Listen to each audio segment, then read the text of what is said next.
Boise, Idaho. I'll admit, it wasn't exactly near the top of my travel list. What does this small city of 236,000 people in the northwestern US actually have to offer? But when some friends moved here and invited us to visit, we couldn't pass up the chance to explore somewhere new.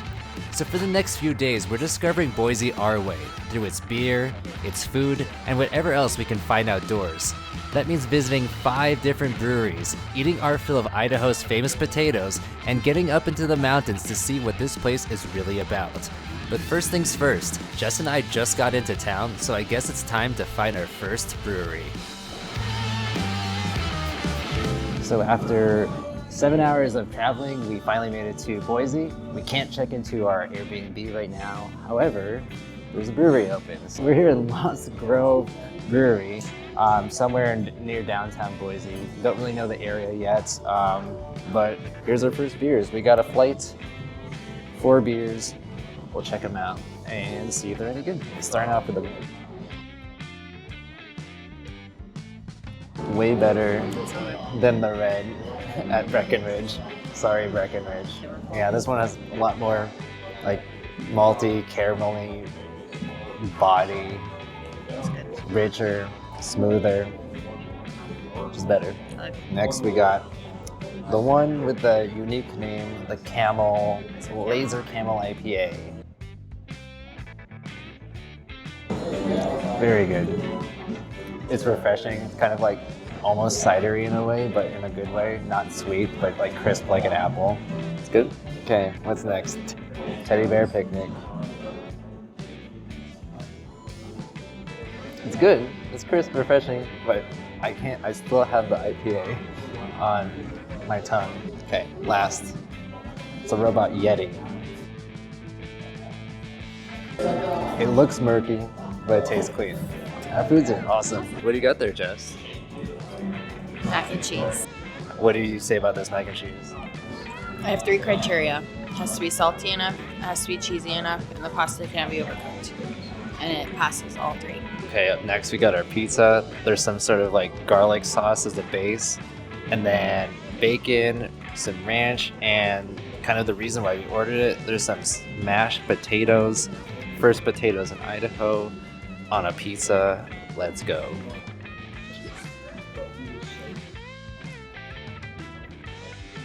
I just got like a huge bite of potato right there. Potatoes on pizza. It's great. Who knew? Yeah, it kind of tastes like a baked potato on pizza.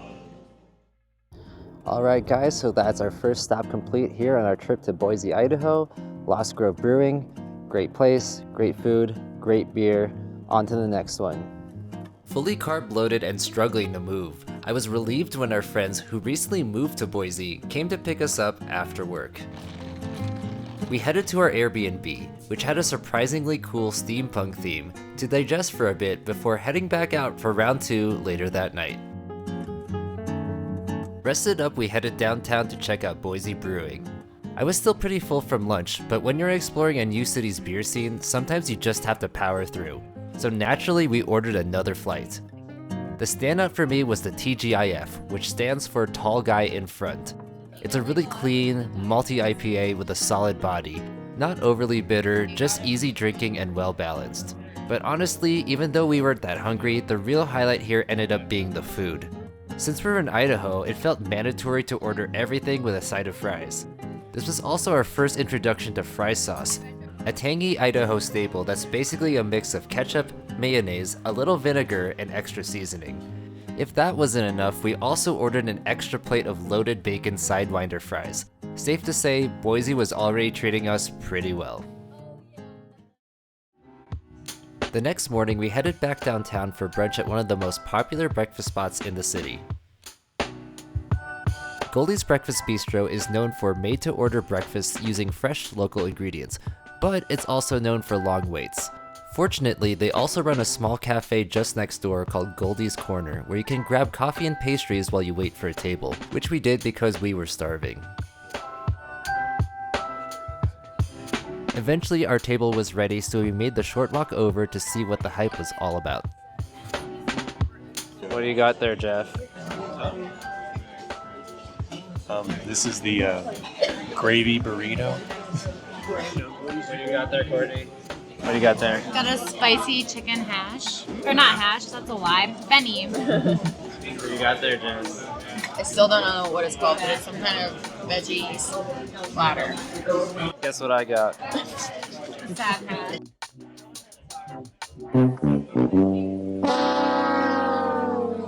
Okay, in my defense, I thought a salmon hash sounded like a really great combination of two regional ingredients. And it was, but if you come here, definitely add eggs or toast or some other side if you want a more filling breakfast. Everything we ordered was really good, and besides my dish, the portion sizes here are pretty generous.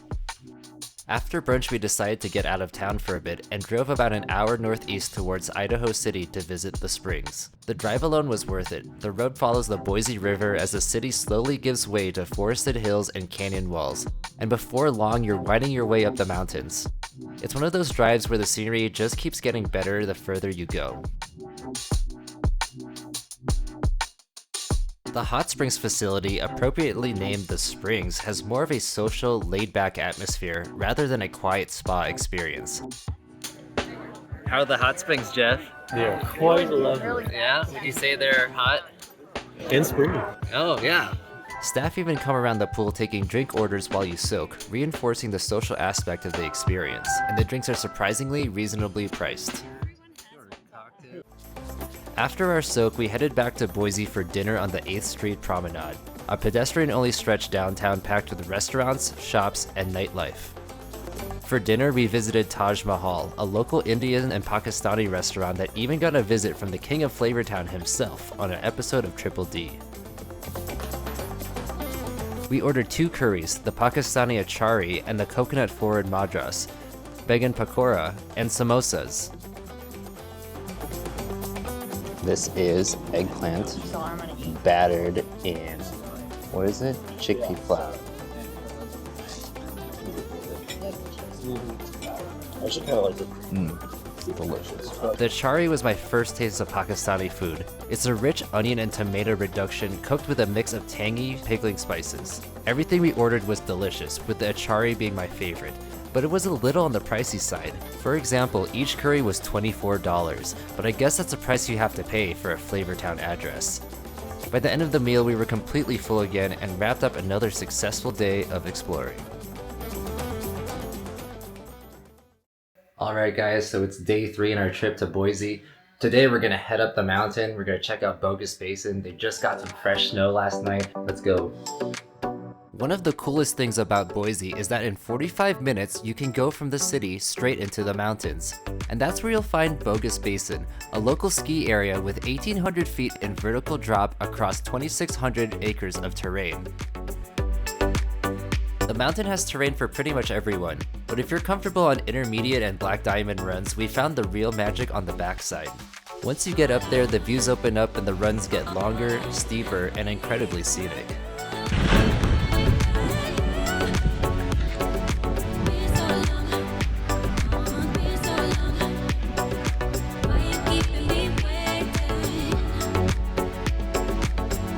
Another cool thing about Bogus Basin is that they offer night skiing. During the day, lift tickets are $89, but if you want to ski just later in the day, you can get a 3 to 10 p.m. ticket for around $39 and night skiing only for just $19. After a full day in the mountain, we somehow still had the energy to check out a little bit of Boise's nightlife. And for that, our friends took us to a local institution called Humpin Hannah's, known for its live cover band and high energy crowd.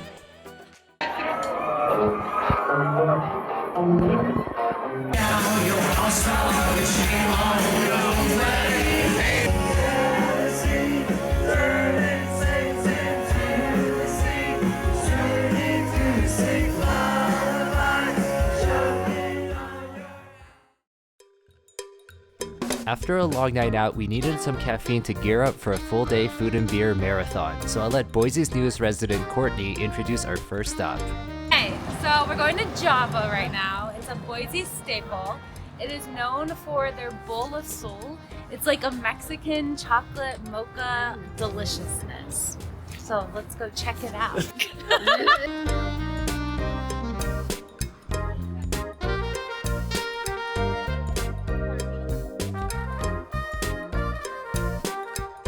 I thought it was gonna be pretty rich, like milk chocolatey, but it's like dark chocolate, so it's like not too sweet. All right, guys, so that was Java. So now we're gonna head about 2 minutes down the street to check out a place I've been really looking forward to. I'll show you in a second. That's the Idaho Capitol building right behind me. And just a street away is Boise Fry Company, where their slogan is burgers on the side. So that's my type of place, because French fries are my favorite food in the world. They've got so many different fries, so many different types of sauces. You got like red, Yukon, purple potato, sweet potato fries, every sort of fry with the sauce. Can't wait to check it out. Let's go.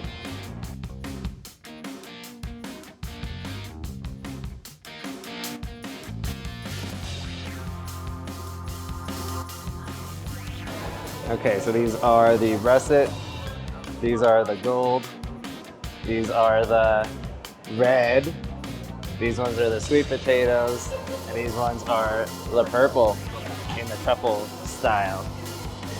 In addition to the fries, there's also 9 free-flowing sauces, and you know we had to try each one to find the best fry sauce combo.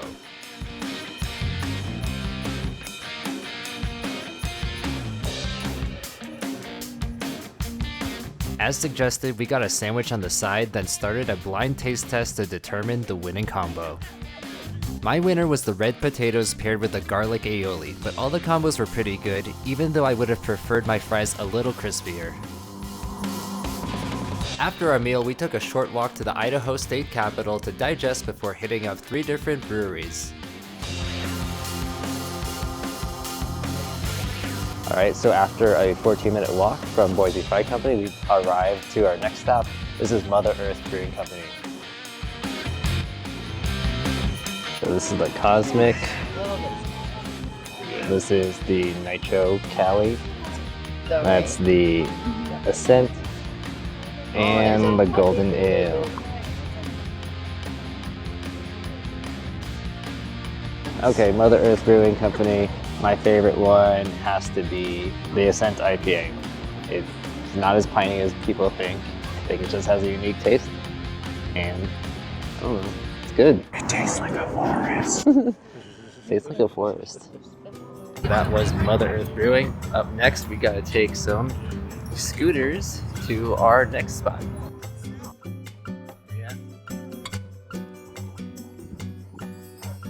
Alright, so after a quick scooter ride through the Greenbelt, we've made it to our next stop. This is Payette Brewing Company here in Boise.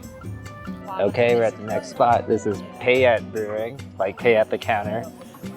First beer, we got a green leprechaun lager, malty IPA, which is called the Rustler, Sofa King, Dreamy, tropical IPA, and this is a collab with Upslope Brewing. This is Outdoor Culture Dark Lager.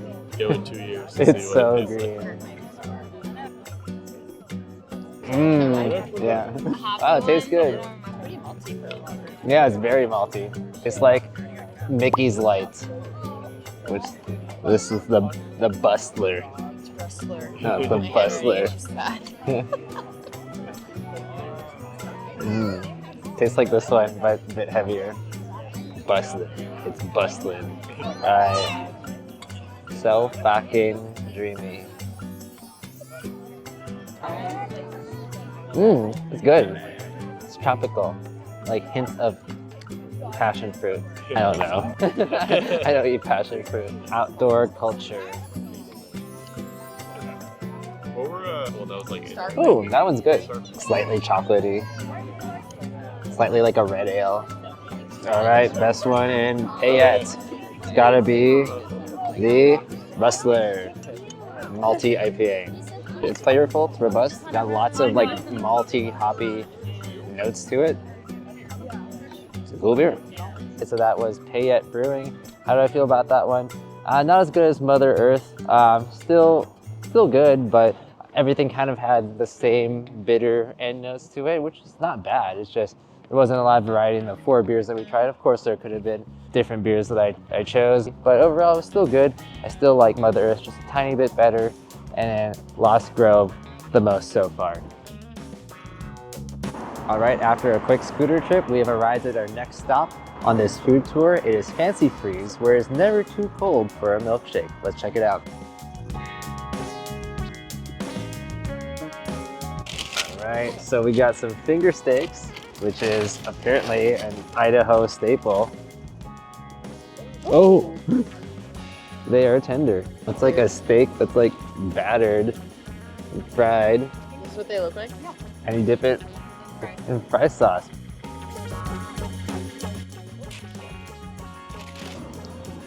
It tastes like a steak, like if I ate a steak and like a piece of tempura at the same time. It's good. How can you not like this? Okay, next up we got the voted best milkshakes in Boise. So I got a birthday cake and Jess got... And we got Oreo. She's thick, I can't even taste it yet. It tastes like they put like a slice of cake in there, like cake batter. Hits the spot. All right, so that was Fanci Freez. Got my milkshake. Now let's go for a little walk. Walk off this milkshake or walk and drink the milkshake to our next spot, which we'll check out real soon. On our way to our next spot, we walk through an alley filled with quirky murals by local artists, and it's called... It's just called Freak Alley. It's called just Freak Art because of all the freaks.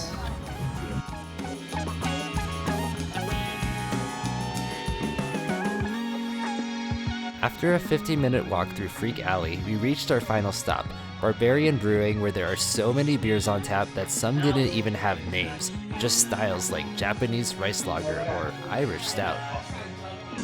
This first one here is their West Coast IPA. And they have a hazy IPA. Then we have the triple. And then we have a smoothie sour. And then we have a Japanese rice lager. And then number 16, which is the Hellas. All right, I think my favorite, because I drank a lot of IPAs today, is going to be this one. This is like the Munich Hellas. It's refreshing, but enough body to it to just be a good flavor, good taste. What about you, Jess? My favorite is probably the smoothie sour. We both picked something very different than what we've been drinking a lot today. It might be because we've been drinking a lot of the same things, but it could also be that it's good stuff. This brewery, yeah, I would rank them as far as today, Mother Earth, then this one, then Payette. Okay, so we just wrapped up at Barbarian Brewing. At this point, I've had a lot of beer in me. I've had some milkshakes, I had some finger steaks, a ton of french fries. Pretty darn tired, so call it a day. Thank you. For our last day, we had an afternoon flight, so we headed out for a morning hike up Table Rock, a 3.8-mile loop with about 870 feet of elevation gain. The trailhead starts at a parking lot right on the edge of town, so you can easily Uber here like we did.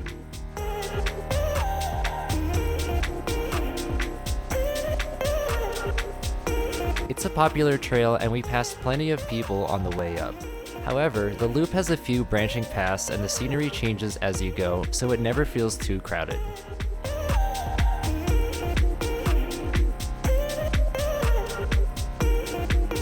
After about an hour, taking it pretty leisurely and stopping for photos, we made it to the top, and the climb was definitely worth it. From up here, you can see all of Boise laid out below you. The downtown, airport, neighborhoods, and even the mountains where we went skiing. It's one of those views that really puts everything into perspective.